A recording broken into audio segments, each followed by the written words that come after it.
क्या कह रहे हैं दिल्ली के डेप्यूटी सीएम?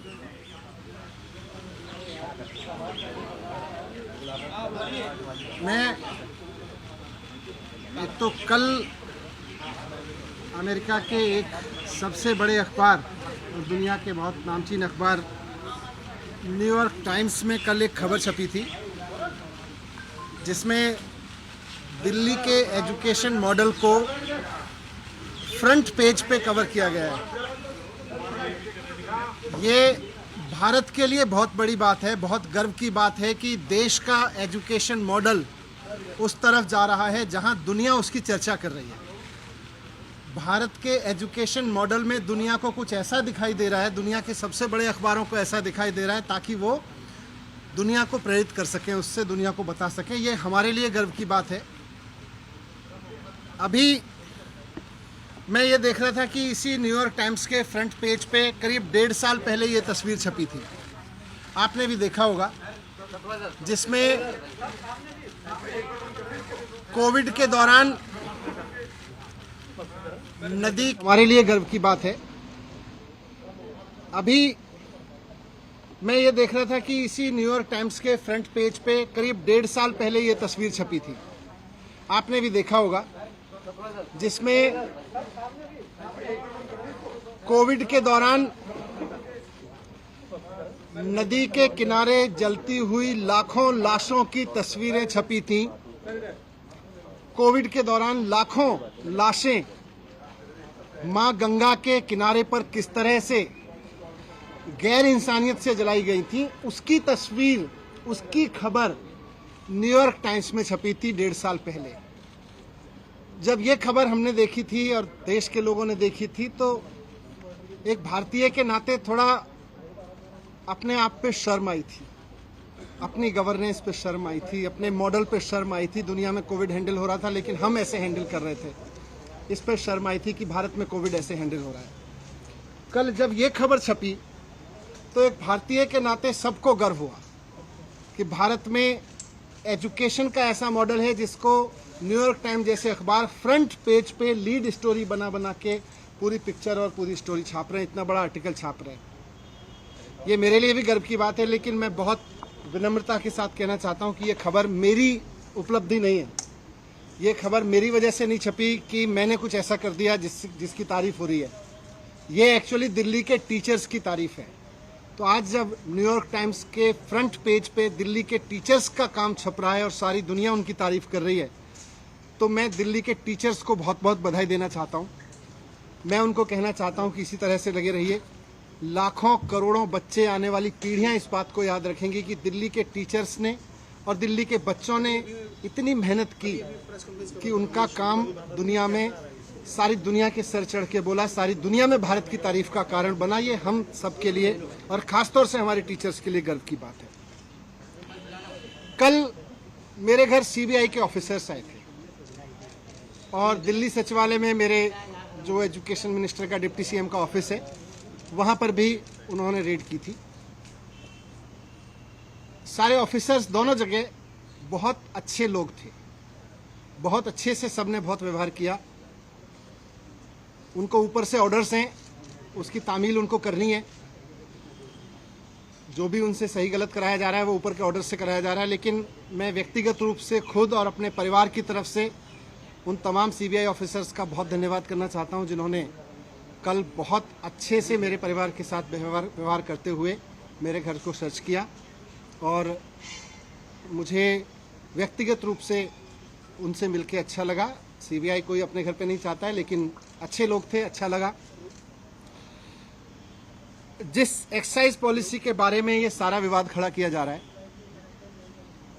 मैं उसके बारे में कहना चाहता हूं कि वो इस देश की सबसे बेस्ट एक्साइज पॉलिसी है और उस पॉलिसी को हम पूरी ट्रांसपेरेंसी और पूरी ईमानदारी से लागू कर रहे थे और बहुत ईमानदारी से वो पॉलिसी तैयार की गई।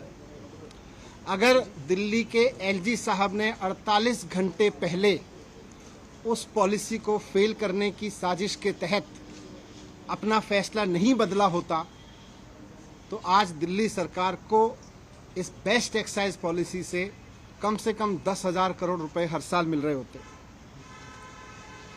ये लोग कह रहे हैं कि इस पॉलिसी में बहुत बड़ा घोटाला हो गया। कल मैं मनोज तिवारी जी का एक प्रेस कॉन्फ्रेंस देखा मैंने।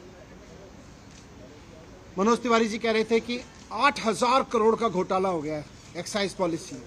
मनीष सिसोदिया ने 8,000 करोड़ का घोटाला किया।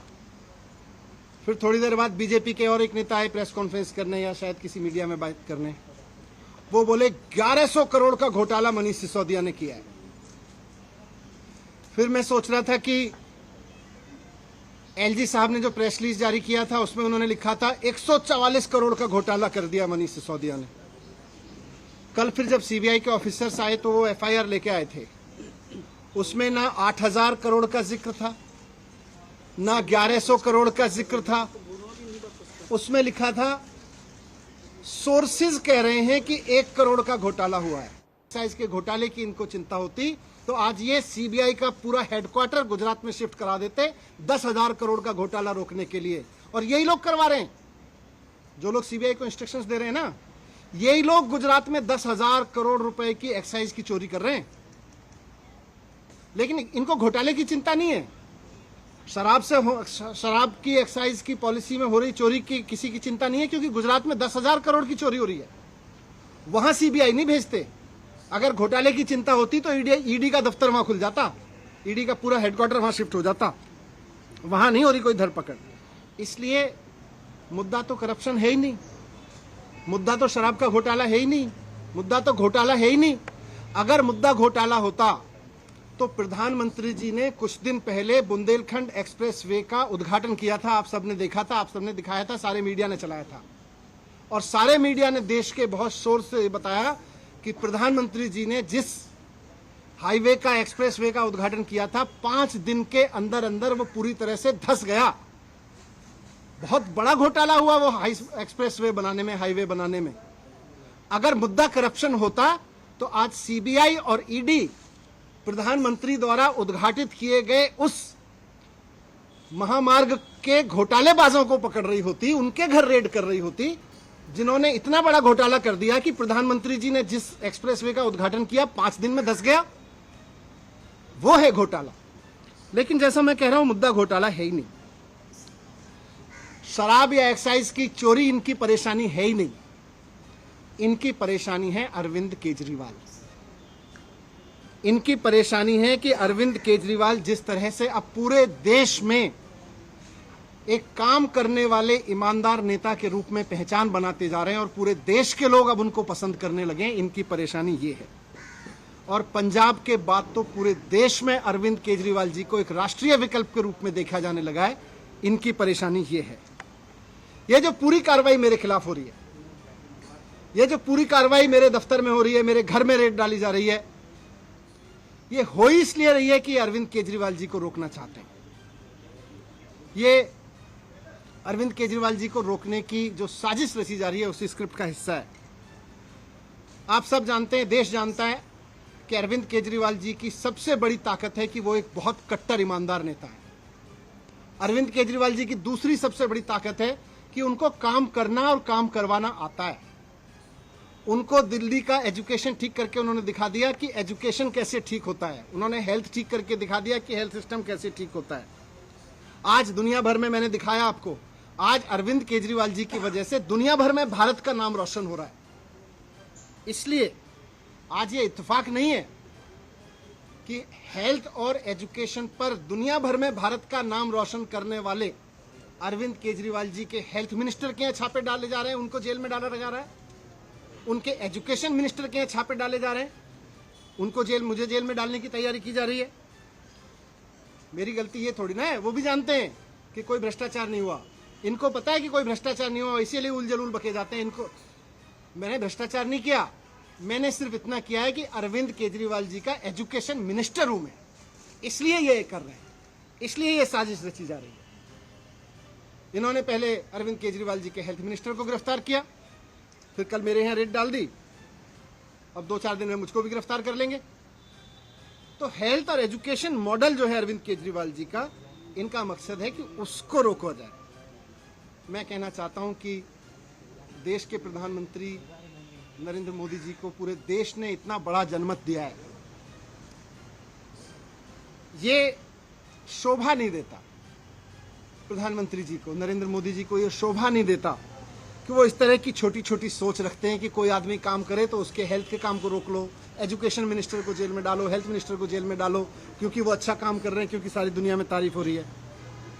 अरविंद केजरीवाल जी में और नरेंद्र मोदी जी में मैं आज रखना चाहता हूं आपके सामने कि अरविंद केजरीवाल जी और नरेंद्र मोदी जी में यही फर्क है। केजरीवाल जी को अगर कोई अच्छा काम करते हुए दिखता है तो केजरीवाल जी उसकी प्रशंसा करते हैं, उससे प्रेरणा लेते हैं, उसकी तारीफ करके उसका हौसला बढ़ाते हैं और खुद उससे सीख के खुद करना चाहते हैं। मोदी जी का रुख यह है कि उनको अगर कोई अच्छा काम करता हुआ दिखता है तो वो उसके काम को रोकना चाहते हैं, उसके काम को साजिश के तहत रोक रोक के उसके लोगों को और उसको सीबीआई और ईडी का डर दिखा दिखा के उसको रोकना चाहते हैं। 2 दिन पहले अरविंद केजरीवाल जी ने make in India campaign launch किया। देश को नंबर 1 बनाना है, शिक्षा के जरिए, स्वास्थ्य के जरिए, रोजगार के जरिए। इस पे तो सारे देश को गर्व है।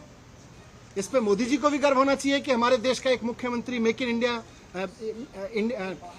नंबर 1 कैंपेन लॉन्च कर रहे हैं। हेल्थ और एजुकेशन के जरिए एक देश का विकास करने का विजन लेके चल रहे हैं। मोदी जी को तो इनको सपोर्ट करना चाहिए था। लेकिन जिस दिन अरविंद केजरीवाल जी ने मेक इंडिया नंबर 1 कैंपेन जारी किया, उसके 2 दिन के अंदर अंदर मोदी जी ने केजरीवाल जी के एजुकेशन मिनिस्टर के यहाँ पे सीबीआई की रेड करवा दी।